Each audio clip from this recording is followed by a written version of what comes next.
My husband changed his phone wallpaper, from our wedding photo to a bikini pic of his assistant. I found out when he handed me his phone by accident. I smiled, airdropped a video to the room TV. Him and her, in my condo, recorded by security cams. His parents were watching. His mom gasped. His dad stood up, then slapped him. The champagne was chilling in the refrigerator, Sinatra played softly in the background, and the scent of rosemary roast chicken, Lincoln's favorite, wafted through our modest suburban condo. Our 5th anniversary dinner needed to be perfect. 5 years of marriage, 3 apartments, 2 promotions, 1 dream home, and countless promises. I smoothed down my navy dress, the one he said brought out the gold flecks in my eyes, and reached for my phone to check the time. Bella, have you seen my phone?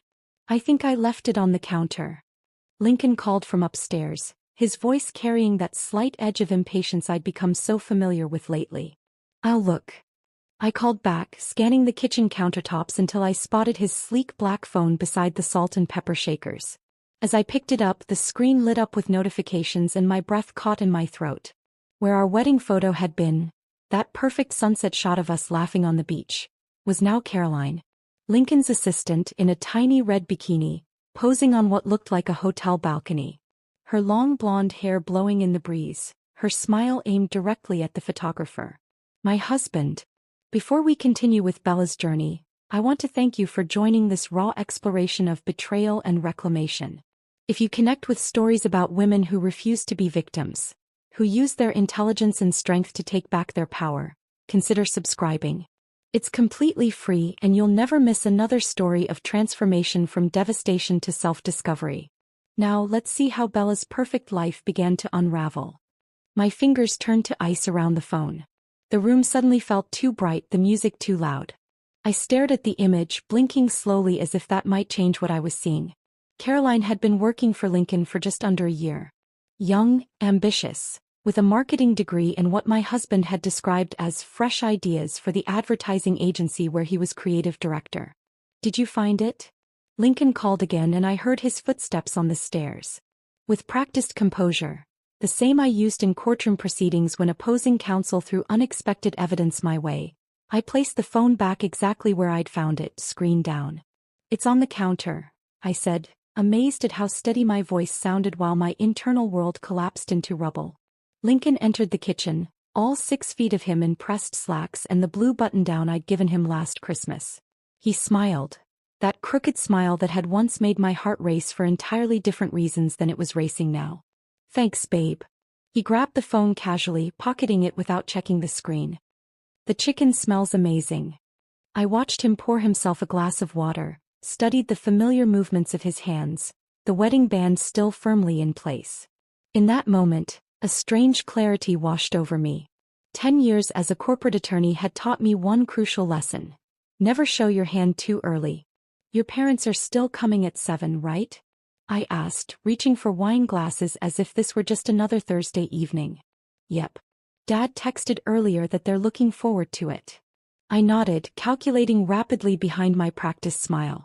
Easton and Hazel Thomas. My in-laws of 5 years. Easton, the respected circuit court judge. Hazel, the retired elementary school principal. Both adored their only son, their golden boy who could do no wrong.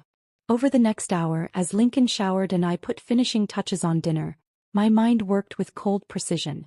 The image on his phone wasn't just a betrayal, it was evidence. And if there was one piece of evidence, there would be more. That night, during dinner with his parents, I observed Lincoln like he was a hostile witness. The way he checked his phone under the table. How he mentioned Caroline's name twice in professional contexts that seemed unnecessarily detailed. The slight flush on his neck when Hazel asked about his upcoming business trip to Chicago. 3 days later, under the pretense of increasing neighborhood break-ins, I had a security company install cameras in our condo. Lincoln barely noticed, distracted by an urgent project that kept him at the office until 9 most evenings. It's this new campaign for Mitchell Breweries, he explained, loosening his tie one night when he finally came home. Caroline and I are having to rebuild the entire concept from scratch. I nodded sympathetically, playing the role of supportive wife while my phone silently recorded every camera feed from our home to a private cloud account. The following Tuesday, Lincoln texted that he'd be working late again. I ordered takeout, poured a glass of Cabernet, and settled onto our sofa with my laptop. 4 hours I sifted through mundane footage of empty rooms and hallways. Until 2:17 p.m. The front door opened. Lincoln entered first, laughing, followed by Caroline, wearing the same red dress she'd had on in the office party photos on the company website. They were supposed to be at a client meeting across town. I watched, paralyzed, as my husband led his assistant through our home. The home I'd decorated, the home I paid 60% of the mortgage on with my attorney's salary. When they reached our bedroom door, I slammed the laptop shut. My wine glass tipped, spilling dark red across our cream-colored rug like blood from a wound. I didn't move to clean it. In the following weeks, I became a ghost in my own life. I attended partners' meetings at my firm, drafted contracts, met with clients, all while gathering evidence with detached precision. Security footage timestamps matched against Lincoln's late meeting texts. Credit card statements showing dinners for two at restaurants I'd never been to. Hotel charges on days he was supposedly at conferences. I cataloged it all in a password-protected folder labeled Anniversary Video. A darkly fitting title for what I was compiling. The evidence mounted day by day while outwardly, I remained the same Bella Thomas. Competent attorney, devoted wife planning a special 5th anniversary celebration with her in-laws. The hardest part wasn't the betrayal, though that burned like acid through my chest at unexpected moments. The hardest part was maintaining the facade, asking about his day when I'd already watched footage of where he'd actually been. Lying beside him at night, wondering if he was dreaming of her. Washing sheets that carried evidence of betrayals I'd witnessed through cold, digital eyes. One night as I reviewed new footage showing them in our kitchen, her sitting on the granite counter I'd insisted on during our renovation, him standing between her legs, something inside me hardened into resolve. The anniversary dinner with his parents wasn't just an opportunity for exposure. It was necessary justice. I would not crumble. I would not scream or throw things or fall apart like characters in the movies. I would use every skill I'd honed in 10 years of legal practice to present my case flawlessly, with Lincoln, Caroline, Easton, and Hazel as my captive jury. And when the verdict came down, I would walk away with my dignity intact, leaving behind nothing but the shattered illusion of the perfect life we'd pretended to build. The morning after my decision, I woke up beside Lincoln feeling like I was wearing someone else's skin. His arm draped casually across my waist as if he had every right to be there. I slipped from beneath his touch, careful not to disturb his sleep, and headed to the shower where I could let silent tears mix with the water streaming down my face. 10 minutes to fall apart, then the mask would go back on. Big case today? Lincoln asked over coffee, noticing my extra professional charcoal skirt suit. I smiled, stirring cream into my mug. Deposition for the Westlake merger. Might run late. The lie slid easily from my lips, though I'd never been dishonest with him before his betrayal began. No problem. I've got that client dinner with the Mitchell Brewery's people anyway. I nodded, mentally cataloging the information. There was no client dinner on his shared calendar, which I'd checked obsessively that morning. Another thread to pull. At work, I closed my office door and pulled out a leather-bound journal I'd purchased specifically for this purpose. Red, ironically, the color of both passion and warning. Inside, I began documenting everything. Dates, inconsistencies, patterns in Lincoln's behavior. The legal pad format I'd used throughout law school now served to build a case against my own marriage. Tuesday, said client dinner with Mitchell Breweries. Called office, no dinner scheduled. Credit card charge at Riverpoint Hotel Bar, $78. Wednesday, working late, but location tracking shows car at Caroline's apartment complex from 7:40 p.m. to 11:15 p.m. Thursday, anniversary gift receipt in pocket diamond earrings, $1,200. Not for me. Week after week, the journal filled with clinical observations, each one a paper cut to my heart. The woman who documented these betrayals and the woman who smiled at Lincoln over breakfast became increasingly separate entities. One was gathering ammunition. The other was maintaining necessary cover. You seem distracted lately, my colleague Megan noted over lunch one day. Everything okay at home? Just anniversary planning, I replied, the practiced smile appearing instantly. 5 years is a milestone, right? The double life wore on me. Each morning I applied makeup carefully, concealing the shadows under my eyes from nights spent reviewing security footage. I laughed at Lincoln's jokes during dinner parties with our friends, all while mentally calculating how to access our financial records without arousing suspicion. My opportunity came when Lincoln mentioned a 3-day conference in Boston. One I promptly verified was actually happening, though whether he'd be attending remained questionable. The morning of his departure, I called in sick to work for the first time in 3 years. With trembling hands, I logged into our joint banking portal. We maintained separate accounts for our salaries but shared one for household expenses and occasional joint purchases.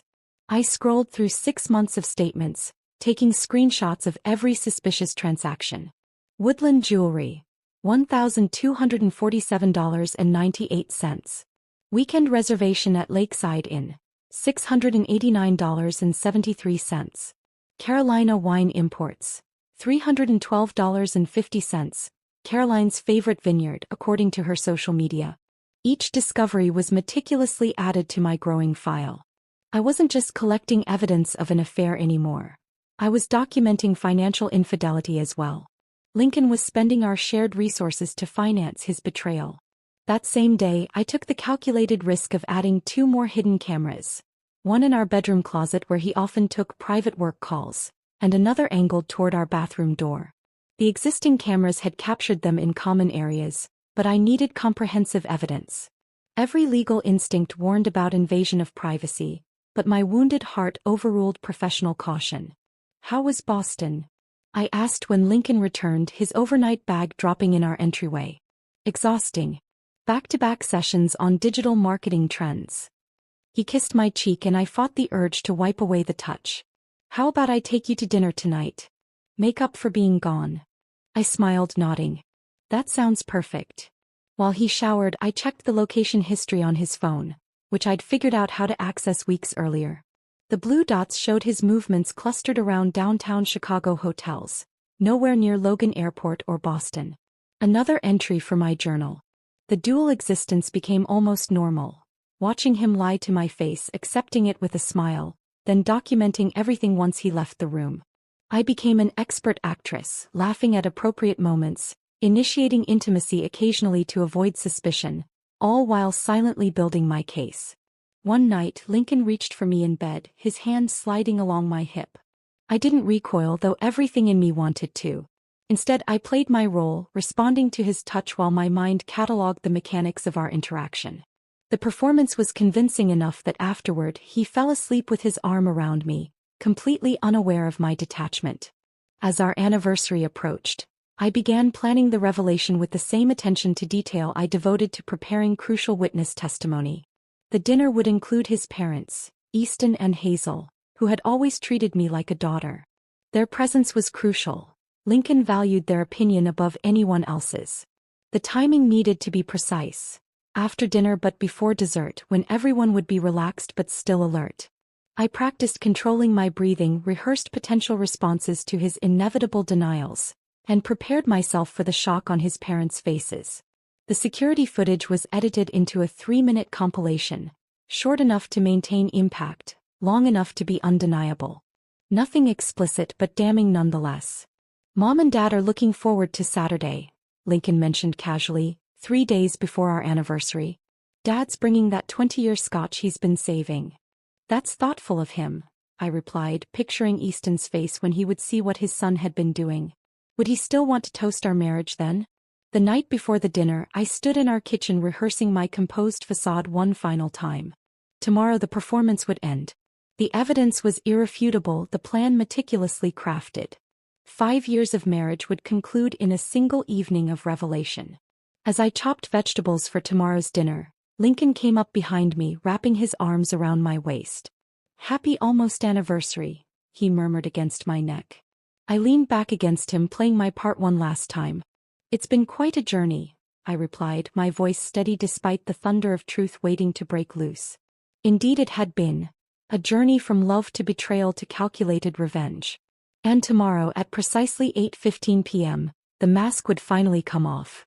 The morning of our anniversary arrived with golden autumn sunlight streaming through our kitchen windows. I'd been awake since 4:30 a.m., unable to sleep with the knowledge of what the evening would bring. The irony wasn't lost on me. preparing a celebration for the end of a marriage. I moved through the kitchen with methodical precision, chopping herbs for the roast, preparing the marinade for Lincoln's favorite garlic butter potatoes, and setting the table with our wedding china. Each motion felt like a scene in a play, the devoted wife preparing a special meal, though the script was about to take a dramatic turn no one but me anticipated. Lincoln came downstairs around noon, freshly showered and smiling. "Need any help?" he asked, dropping a kiss on my cheek. "I've got it covered," I replied, my voice steady. "Could you pick up the wine?" Easton mentioned wanting that Cabernet from Willowbrook Vineyards.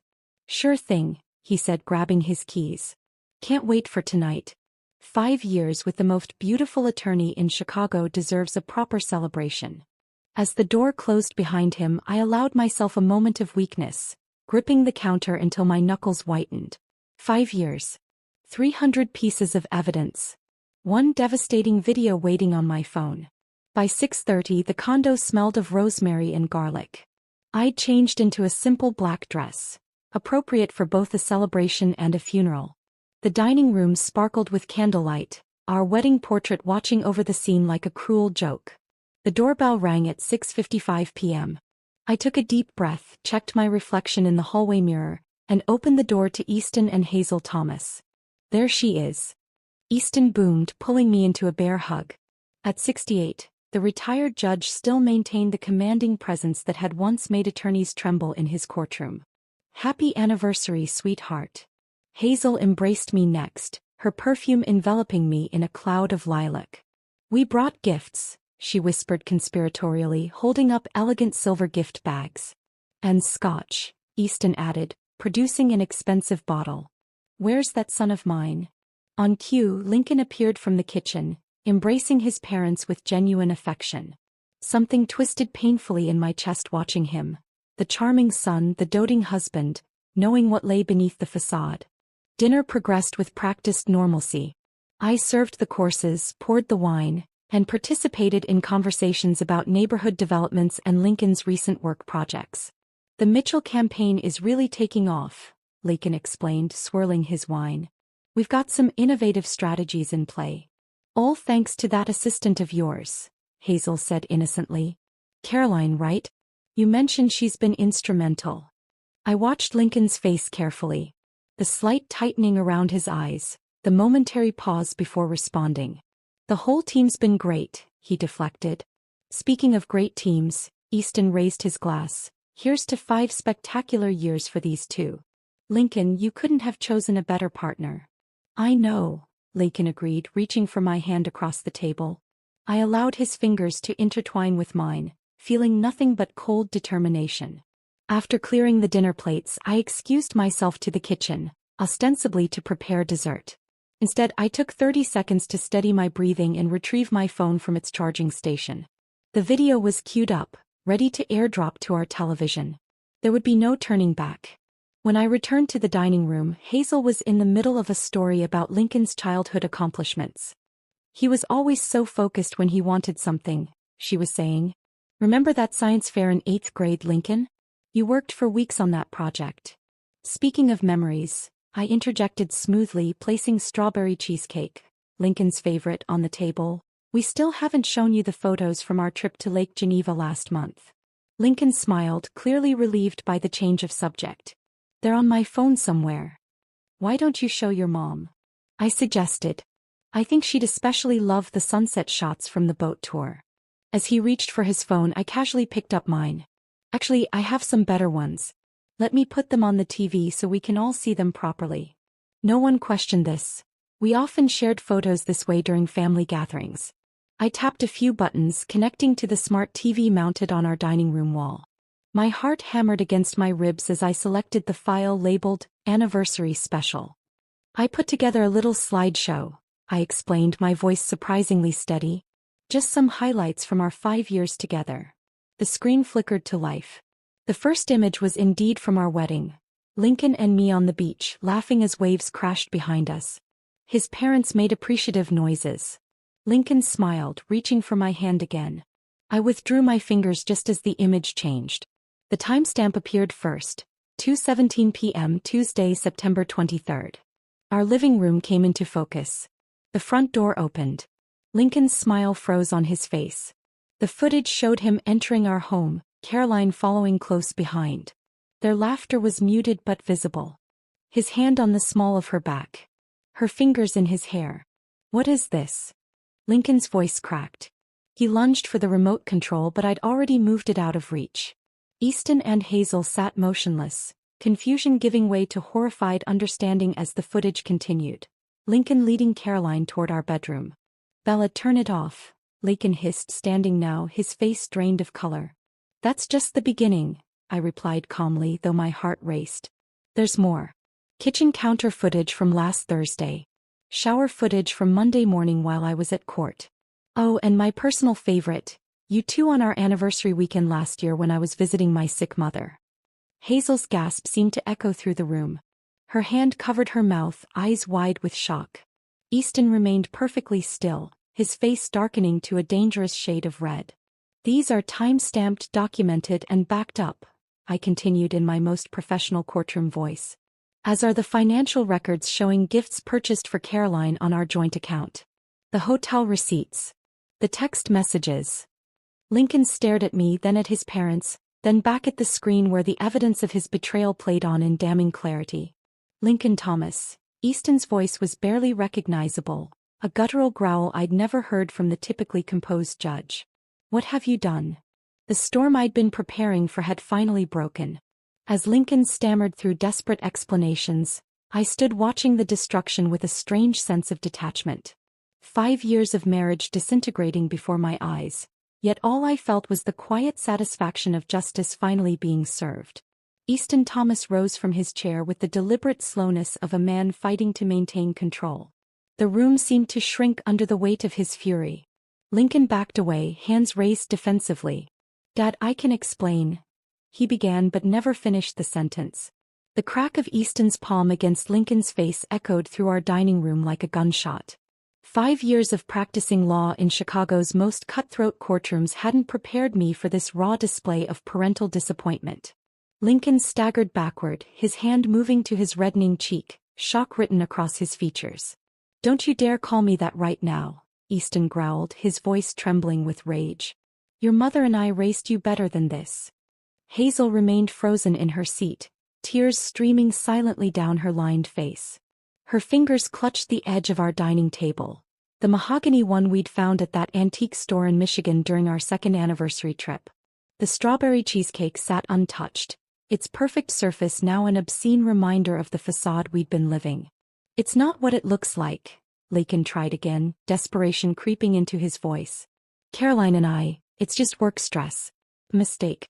A one-time thing that got out of hand." I let out a small hollow laugh. "One time, Lincoln, I have footage spanning 8 months.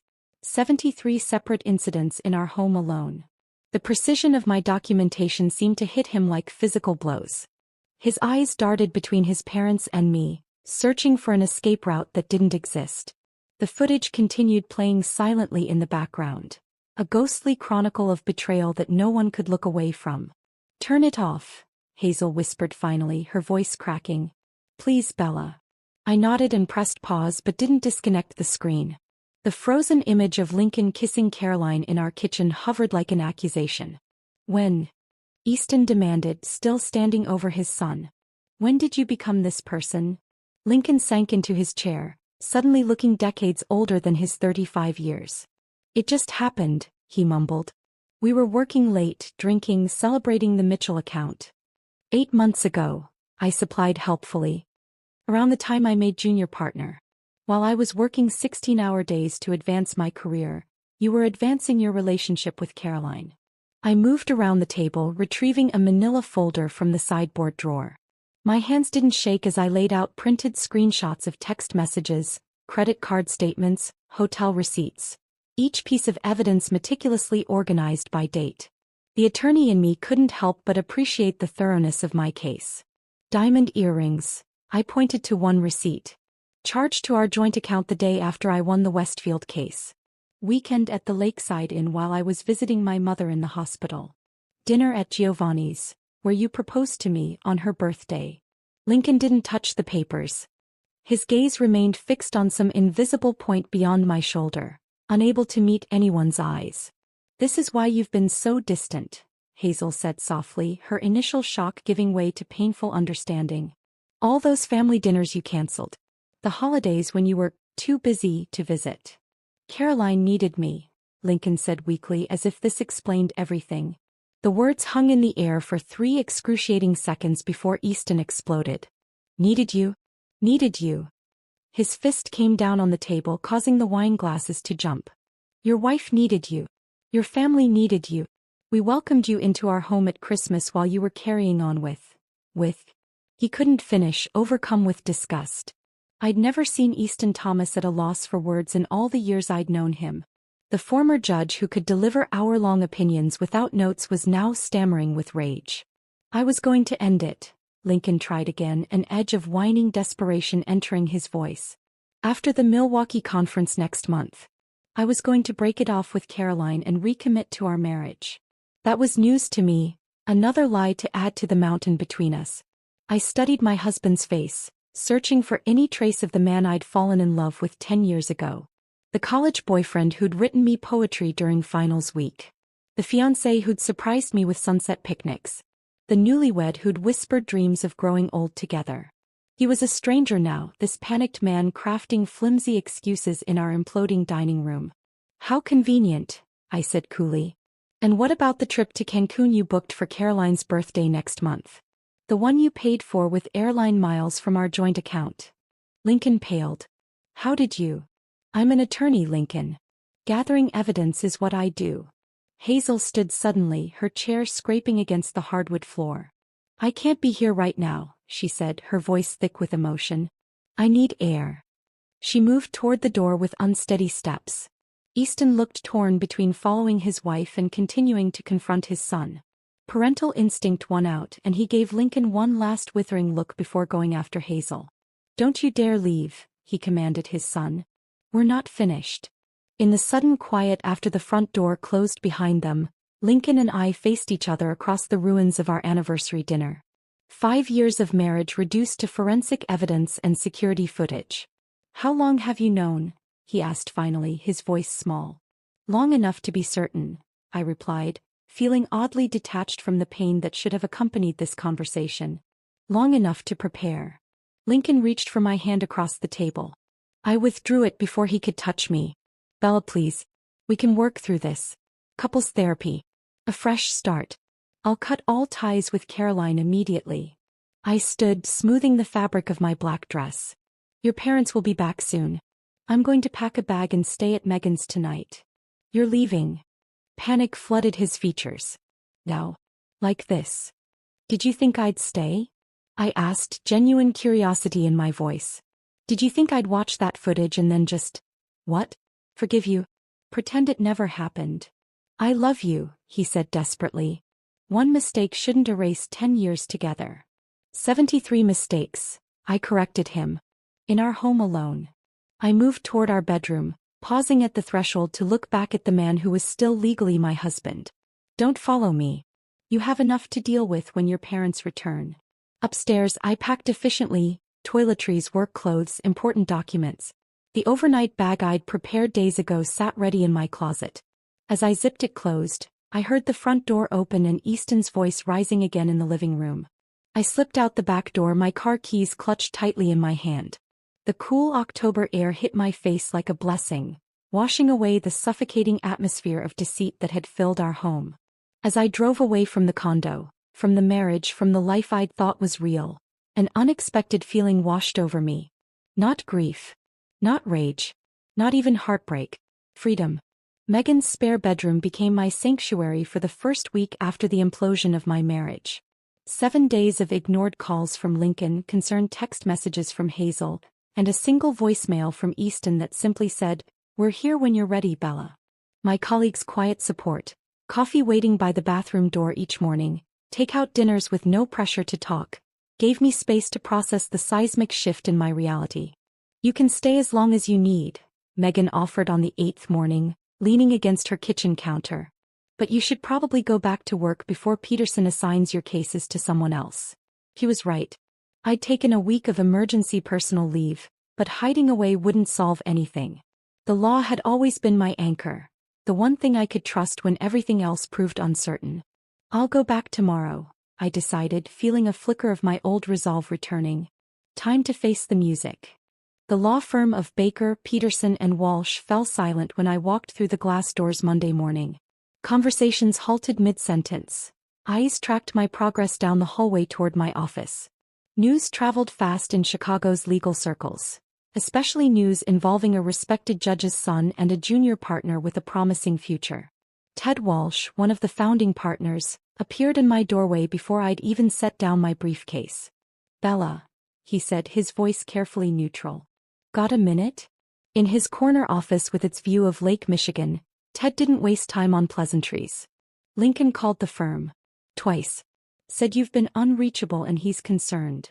I met Ted's gaze steadily. "I'm separated from my husband, Ted. Not incapacitated. The Henderson acquisition documents will be on your desk by noon." A hint of approval flickered across his weathered face. "Good. And the Robertson deposition?" "Scheduled for Thursday. I've prepared all the exhibits." Ted nodded once, satisfied. "Divorce is messy, Bella. But it doesn't have to be professional suicide. Keep performing like you always have and this firm will have your back." The conversation was classic Ted Walsh, blunt, practical, and mercifully devoid of prying questions or unwanted sympathy. As I returned to my office, the whispers resumed, but I walked with my head higher than when I'd arrived. 2 weeks after the anniversary dinner, I finally returned to my condo. Lincoln had moved out at Hazel's insistence, temporarily staying at his parents' suburban home like a teenager grounded for missing curfew. I changed the locks anyway. Standing in our bedroom, I surveyed the ghost of our marriage. His dresser drawers half empty. The bathroom counter missing his electric razor. The closet with gaps where his suits once hung. I stripped the bed completely, bundling the sheets for donation. Some things couldn't be washed clean. The divorce proceedings began with clinical efficiency, a benefit of being an attorney with connections throughout Chicago's legal system. I secured Margaret Holloway, a legendary divorce lawyer known for her ruthless effectiveness, especially in cases involving infidelity. "You've done my job for me," Margaret remarked, reviewing my meticulous evidence files during our first meeting. "Most clients bring me suspicions. You've brought me a complete case." Lincoln hired Stanley Roth, a smooth-talking attorney from his firm's network. Their first offer was almost insulting. Lincoln would keep the condo, I would get a cash settlement, and we'd go our separate ways quietly. "He's concerned about your career," Stanley explained with practiced sincerity during mediation. "Publicity around the circumstances might damage your professional reputation." Margaret's laugh was sharp enough to cut glass. "My client has time-stamped video evidence of your client's infidelity in their marital home. Would he prefer we present that in open court?" The next offer was considerably more reasonable. 3 months into the separation, I received an unexpected lunch invitation from Easton. We met at a quiet restaurant away from the legal district, where he sat waiting with a glass of ice water and the same grave expression he'd worn on the bench for 30 years. "Lincoln has been removed from the Mitchell Brewery's account," he said after we ordered, cutting straight to the point as always. "They were one of his biggest clients." I nodded, unsurprised. The industry is small. Word gets around. "It wasn't gossip that cost him the account," Easton replied, meeting my gaze directly. "It was me. I've known James Mitchell for 40 years. Golf buddies. When I told him what happened, what my son did to you, he pulled the account immediately. The revelation should have brought satisfaction, but I felt only a hollow ache." "You didn't have to do that." "I did," Easton countered firmly. "Actions have consequences. Lincoln seems to have forgotten that somewhere along the way." He reached across the table, his large hand covering mine briefly. "You're still family to us, Bella. That doesn't change because my son failed you." The unexpected support from my soon-to-be ex-in-laws became one of the stranger aspects of the divorce. Hazel called weekly not to plead Lincoln's case but to check on my well-being. Easton's connections in the legal world subtly cleared paths that might otherwise have been blocked to me. Their loyalty, even as their son's life unraveled, was a testament to their character. 6 months after the anniversary dinner, the divorce was finalized. I kept the condo, my retirement accounts, and received a settlement that acknowledged Lincoln's betrayal without publicly humiliating him. The day I signed the papers, I walked out of the courthouse feeling lighter than I had in years. That evening I stood in my living room, mine alone now, and took stock of the space. Every piece of furniture held memories. The sofa where we'd watched movies, the dining table that had witnessed our final confrontation, the walls that had been silent witnesses to his betrayals. The next day I called a realtor. Moving into a bright, airy apartment overlooking the Chicago River marked the beginning of my truly independent life. I filled it with furniture I chose alone, arranged according to my preferences without compromise. The freedom to make decisions, from the color of bath towels to weekend plans, without considering another person's opinions, was intoxicating.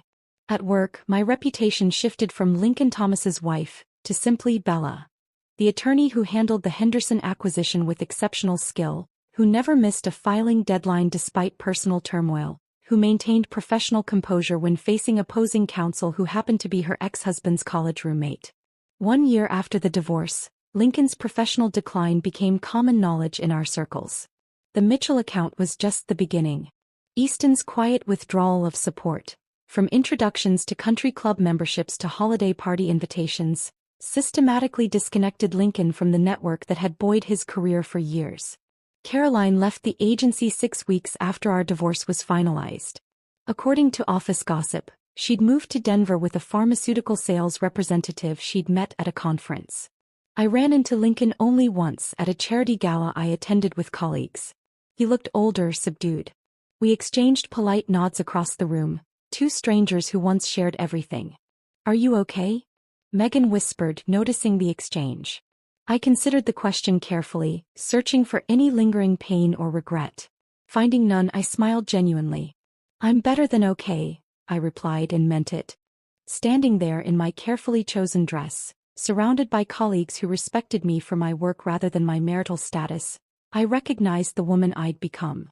Not a victim of betrayal, not an extension of someone else's identity, but entirely my own person. Stronger for having survived the collapse of the perfect illusion I'd lived within. The marriage had ended, but I had not. That, perhaps, was the most valuable lesson from the ruins. Life continues, rebuilds, and sometimes emerges more authentic than before the destruction. The perfect illusion had shattered, revealing something far more valuable in its place. Reality, strength, freedom, and finally peace. If Bella's journey from heartbreak to healing touched your heart, please subscribe. These stories of women reclaiming their power deserve to be shared. One subscription means one more person remembering they're worth fighting for, even if that means fighting alone first. Thank you for being here.